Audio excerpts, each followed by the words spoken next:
আমাৰ ৰানিং কৰা বহুত ল'ৰা ছোৱালী এনেকুৱা হয় মানে দৌৰ ষ্টাৰ্ট কৰেহে অলপ পিছতে পেট বিষায় আৰু ৰানিং কৰি থাকে আৰু মাজতে সিহঁতৰ পেট বিষায় আৰু পেট বিষৰ কাৰণে দৌৰিব নোৱাৰে ৰখি দিবলগীয়া হয় আধাতে গতিকে আপোনাৰ যদি তেনেকুৱা প্ৰব্লেম যদি হৈছে তেন্তে আপোনালোকৰ কাৰণে মষ্ট ইম্পৰ্টেণ্ট ভিডিঅ' হয় সেই পেট বিষটোনো কিয় হয় আৰু আপোনালোকৰ 100% সেই পেট বিষটো কেনেকৈ নাইকিয়া কৰিব এই ভিডিঅ'টোত সকলোখিনি আপোনালোকক কম মাত্ৰ ভিডিঅ'টো আপোনালোকে ভালদৰে চাব আৰু আপোনালোকে যদি মোৰ চেনেলটো যদি নতুনকৈ আহিছে তেনেহ'লে চেনেলটো সাবস্ক্ৰাইব কৰি ল'ব ঠিক আছে তেন্তে বলক আজি পেট বিষনো ৰানিং কৰিলে কিয় হয় আলোচনা কৰোঁ বহুত মানুহে ভাবে যে এইটো বহুত ডাঙৰ সমস্যা বুলি কিন্তু 90% কেছ সৰু সৰু ভুলৰ কাৰণে হয় আপোনালোকে যদি সেই সৰু সৰু ভুলকেইটা যদি শুধৰাই লয় তেন্তে আপোনালোকৰ এনেকুৱা প্ৰব্লেম নহয় গতিকে এতিয়া সেই মিষ্টেক কেইটানো কি বলক তেন্তে সেই মিষ্টেক কেইটা আলোচনা আমাৰ প্ৰথম মিষ্টেকটো হৈছে ৰানিঙত সঠিককৈ উশাহ নোলোৱা আমি যদি সঠিককৈ উশাহ নলওঁ তেন্তে আমাৰ ডায়াফ্ৰামত প্ৰেছাৰ পৰে আৰু ডায়াফ্ৰামত যদি প্ৰেছাৰ পৰে তেন্তে আমাৰ পেটৰ বিষটো হয়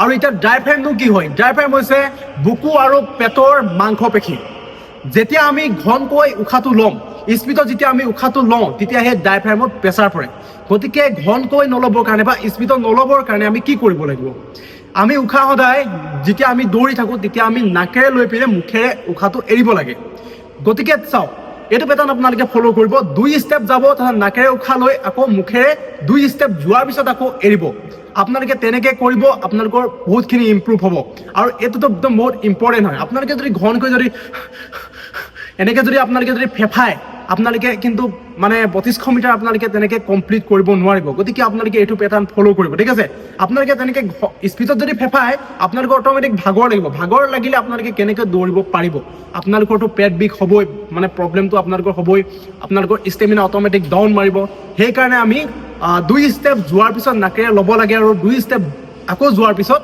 আমি মুখেৰে উশাহটো এৰিব লাগে তেনেকৈ আপোনালোকে কৰিবচোন আপোনালোকৰ এইটো প্ৰব্লেম ভাল হ'ব 2 নম্বৰ প্ৰব্লেমটো হৈছে কোৰ মাছল উইক আপোনালোকৰ যদি পেটৰ যদি মাছল যদি উইক হয় তেন্তে আপোনালোকৰ ৰানিং কৰিলে পেট বিষোৱা চান্সটো বহুত বেছি বাঢ়ি যায় গতিকে আমি ষ্ট্ৰং কৰিব লাগিব এতিয়া ষ্ট্ৰং কৰিবলৈ আপোনালোকে এক্সাৰচাইজ কৰিব লাগিব গতিকে এতিয়া আপোনালোকক মই এক্সাৰচাইজখিনি কৰি দেখুৱাম আপোনালোকে এক্সাৰচাইজখিনি ডেইলি কৰিব ঠিক আছে এতিয়া বলক এক্সাৰচাইজখিনি কৰোঁ এইটো হৈছে আমাৰ প্ৰথম এক্সাৰচাইজ এইটো হেঙিং লেগ ৰেচেছ এক্সাৰচাইজ হয় আৰু আপোনালোকে এইটো 3টা সেট কৰিব 15টাকৈ ঠিক আছে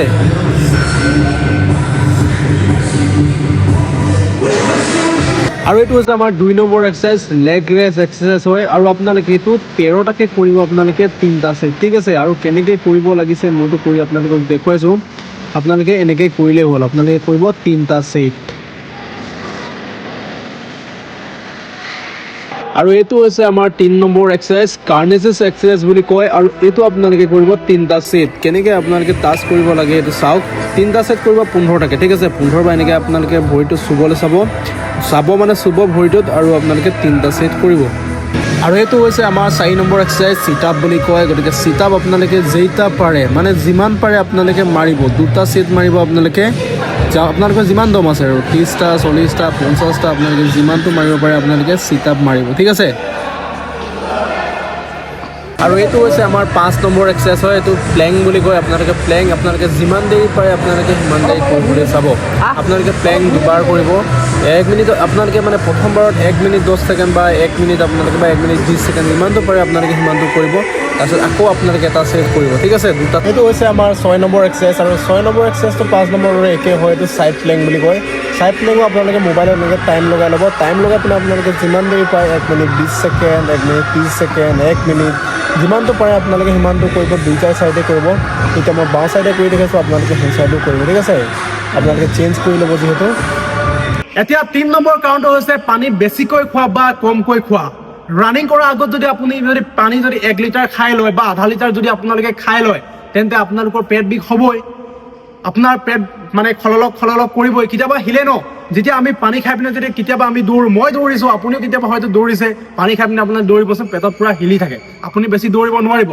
গতিকে সেইকাৰণে পানী কমকৈ খাব লাগে মানে দৌৰাৰ আগত একেবাৰে খাব নালাগে বুলি মই নাই কোৱা আপোনালোকে খাব লাগে কমকৈ খাব লাগে মানে এনে ডিঙিটো যাতে শুকাই নাযায় সেইকাৰণে অকণমান খাব লাগে মানে এঘোটা দুঘোটা মানে অকণমান খাই ল'লে হ'ল বেছিকৈ যদি খাই লয় আপোনালোকৰ পেটত প্ৰব্লেম দিবই পেট বিষাব নহ'লে আপোনালোকৰ পেটটো হিলি থাকিব খললক মাৰি থাকিব গতিকে কমকৈ খাওক, ডিঙিটো তিয়াই লওক যাতে শুকাই নাযায়। আৰু এটা কথা আপোনালোকক মই পানী নাখাবলৈ কৈছো হয়, কিন্তু ৰানিং কৰা আগতহে আপোনালোকে পানী নাখাব, কিন্তু ৰানিং কৰা পাছত বা ৰানিং কৰা 1 ঘণ্টা 2 ঘণ্টা আগত আপোনালোকে পানী খাওক। পানীটো আমাৰ শৰীৰৰ কাৰণে অতি প্ৰয়োজন হয়। গতিকে পানী যদি নাখায় আপোনালোকৰ গেছ হ'ব, পেট চাফা নকৰিব। পেট যদি চাফা নহয় তেন্তে আপোনালোকৰ ৰানিং কৰোঁতে বা কিবা যিকোনো কাম কৰোঁতে আপোনালোকৰ পেট বিষাবই। গতিকে পানীটো মানে যিমান পাৰে সিমানটো আপোনালোকে খাওক, কিন্তু আপোনালোকক কৈছো যে ৰানিং কৰাৰ আগতহে আপোনালোকে বেছিকৈ পানী নাখাব বুলি। 4 নম্বৰ প্ৰব্লেমটো হৈছে খোৱাৰ পিছত দৌৰা। সেই পানীৰ দৰে একে হয়। আমি ৰানিং কৰাৰ আগত 15-20 মিনিটৰ আগত যদি আমি ভাত এসাঁজ যদি ভালকে দবাই আহোঁ তেন্তে আমাৰ পেট বিষাবই, ক'ত হজম হ'ব ইমান পটাপট। আপোনালোকে যদি খায় 1.5 ঘণ্টা 2 ঘণ্টা আগত আপোনালোকে খাই লওক, আৰু পাতলকে খাব লাগে। ভাত এথালে যে খাব লাগে বুলি কোনো কথা নাই। ৰানিং কৰাৰ আগত আমি সদায় পাতলকে খাব লাগে। ব্ৰেড খাব পাৰে আপোনালোকে, ওটছ খাব পাৰে, কল খাব পাৰে, বিস্কিট খাব পাৰে, বা চাহ কফি কিবা আপোনালোকে যি মানে পাতল আহাৰ আপোনালোকে খাই আহি দৌৰিব পাৰে। আৰু মৰ্ণিং টাইমতো ইমান খাবলৈ দৰকাৰ নাই। কল এটা খালে, পানী এগিলাচ খালে ধুনীয়াকৈ আপোনালোকে ভাল এনাৰ্জি এটা পাব। তেনেকৈ আপোনালোকে দৌৰিব আহিব পাৰে মৰ্ণিং টাইমত। কিন্তু পিছবেলা টাইমত আমাৰ কিবা কিবি খোৱা হয় আৰু, কিন্তু সেই মানে ৰানিং কৰাৰ আগত আমি খাই ল'ব নালাগে। সেই 1.5 ঘণ্টা 2 ঘণ্টা আগতে আমি খাই ল'ব লাগে। আৰু যদি খায়ো খেজুৰ চেজুৰ এইবিলাক কিচমিচ চিচমিচ আপোনালোকে জেপত লৈ আহি পিনে সেইবিলাক আপোনালোকে খাব মানে পাতলবিলাক। 5 নম্বৰ প্ৰব্লেমটো হৈছে আমি ৰানিং কৰাৰ আগত প্ৰপাৰ ৱাৰ্ম আপ নকৰা। আমি যদি ডাইৰেক্ট গৈ যদি ৱাৰ্ম আপ নকৰাকৈ যদি দৌৰি দিওঁ আমাৰ বডিটোৱে চক পাই যায়, যাৰ কাৰণে আমাৰ পেটত পেইন হয় আৰু অক্সিজেন ভালদৰে বডিটোৱে ল'ব নোৱাৰে, হাৰ্ট বিটটো বাঢ়ি যায়, যাৰ কাৰণে আমাৰ পেইন হয়। গতিকে আমি গৈ পিনে এপাক বা দুপাক আমি ফিল্ডত খোজকাঢ়ি ল'ব লাগে। খোজ কঢ়াৰ পিছত আমি 5 মিনিট পুৰা প্ৰপাৰ ৱাৰ্ম আপ কৰিব লাগে। ৱাৰ্ম আপ কৰাৰ পাছতহে আমি ৰানিং কৰিব লাগে। ডাইৰেক্ট গৈ আপোনালোকে কেতিয়াও ৰানিং নকৰিব। আৰু পেটৰ বিষ বুলিয়ে নহয়, আপোনালোকৰ ভৰিটো বিষ হ'ব, বহুত বেছি আপোনালোকৰ প্ৰব্লেম হ'ব। গতিকে ৱাৰ্ম আপটো বহুত বেছি ইম্পৰ্টেণ্ট হয়। গতিকে ৱাৰ্ম আপটো ৰানিং কৰাৰ আগত সদায় কৰিব। এতিয়া 6 নম্বৰ মিষ্টেকটো হৈছে ডাঙৰ মিষ্টেক হয়, মানে সকলোৰে ক্ষেত্ৰত হয়, মানে লেট্ৰিন ক্লিয়াৰ কৰি নোযোৱা। আপোনালোকে যদি লেট্ৰিন যদি ক্লিয়াৰ কৰি নাযায়, যদি পেট যদি চাফা কৰি নাযায় তেন্তে আপোনালোকৰ প্ৰব্লেম হ'বই। পেট বিষাইবই আপোনালোকৰ, মানে পেট চিকুট মাৰি ধৰিবই।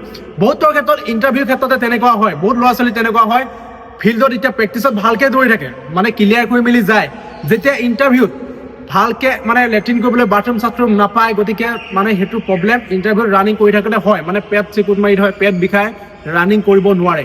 সেইকাৰণে আপোনালোকে যেনেকৈ হ'লেও মানুহৰ ঘৰত গৈ হ'লেও আপোনালোকে এইটো লেট্ৰিনটো আপোনালোকে ক্লিয়াৰ কৰি ল'ব, তেতিয়া আপোনালোকে দৌৰি ভাল পাব। নহ'লে আপোনালোকৰ 100% যদি লেট্ৰিন লাগি থাকে আপোনালোকৰ পেট মাজত বিষাবই। গতিকে সেইটো সদায় আপোনালোকে মনত ৰাখিব, ক্লিয়াৰ কৰি ল'ব, লাষ্ট কৰিবলৈ কোনো মতলব নাই। এতিয়া 7 নম্বৰ মিষ্টেকটো হৈছে ৰানিং অভাৰ স্পীড। আপোনাৰ যিটো কেপাচিটি আছে, আপোনাৰ বডিটোৱে যিমানটো টানিব পাৰে সিমানটোৱে আপোনাৰ বডিটোৱে টানিব পাৰিব। যদি অভাৰ যদি লোকক দেখি যদি আপুনি যদি দৌৰিবলৈ হয় তেন্তে আপোনালোকৰ প্ৰব্লেম হ'বই, পেট বিষাবই। চাওক, আপোনালোকক মই যে উশাহৰ কথা কৈছিলোঁ, আপোনালোকে স্পীড দিয়াৰ লগে লগে আপোনালোকৰ এইটো হাৰ্ট বিটটো বাঢ়ি যাব। হাৰ্ট বিটটো বাঢ়ি যোৱাৰ লগে লগে আপোনালোকৰ পেট বিষাবই। আপুনিতো আগতে সেইটো স্পীডত দৌৰা নাই আৰু লগৰজনক দেখি আপুনি দৌৰি দিছে, গতিকে আপোনালোকৰ প্ৰব্লেম হ'বই। গতিকে সেইকাৰণে লাহে লাহে আপোনালোকে স্পীড বঢ়াওক। স্পীড নবঢ়াব নাই কোৱা মই আপোনালোকক, স্পীড বঢ়াওক, কিন্তু লাহে লাহে আপোনালোকে স্পীডটো বঢ়াওক। একদম প্ৰথমৰ পৰা যদি স্পীড দি দিয়ে আপোনালোকৰ ভাগৰ লাগিবই, আপোনালোকৰ ষ্টেমিনা অট'মেটিক ডাউন হৈ যাব, আপোনালোকে ক্লিয়াৰ কৰিব নোৱাৰিব। সেইকাৰণে স্পীডটো লাহে লাহে বঢ়াওক, একদম প্ৰথমৰ পৰাই নহয় আৰু। গতিকে আজি আপোনালোকক মই 7টা ভুলৰ কথা ক'লোঁ, আৰু এই ভুলকেইটা আপোনালোকে শুধৰাই ল'ব বুলি মই আশা কৰিলোঁ। গতিকে ৰানিং কৰোঁতে পেট বিষ হোৱাটো বহুত বেছি ডাঙৰ সমস্যা নহয়, আপোনালোকে এইকেইটা ঠিক কৰিব পাৰে। আৰু কেনেকৈ ঠিক কৰিব মই আপোনালোকক মই ভালদৰে বুজাই দিছোঁৱে। যদিও বুজি নাই পোৱা আপোনালোকে কমেণ্ট কৰিব, মই ঠিক আছে মই কমেণ্টত আপোনালোকক বুজাই দিম। আৰু আজি ভিডিঅ'টো ইমানেই আছিল। ভিডিঅ'টো কেনেকুৱা লাগিলে আপোনালোকে কমেণ্ট কৰি জনাব, যদি ভাল লাগিলে লাইক এটা কৰি দিব। ঠিক আছে, আজিলৈ বাই, তেন্তে জয় আই অসম।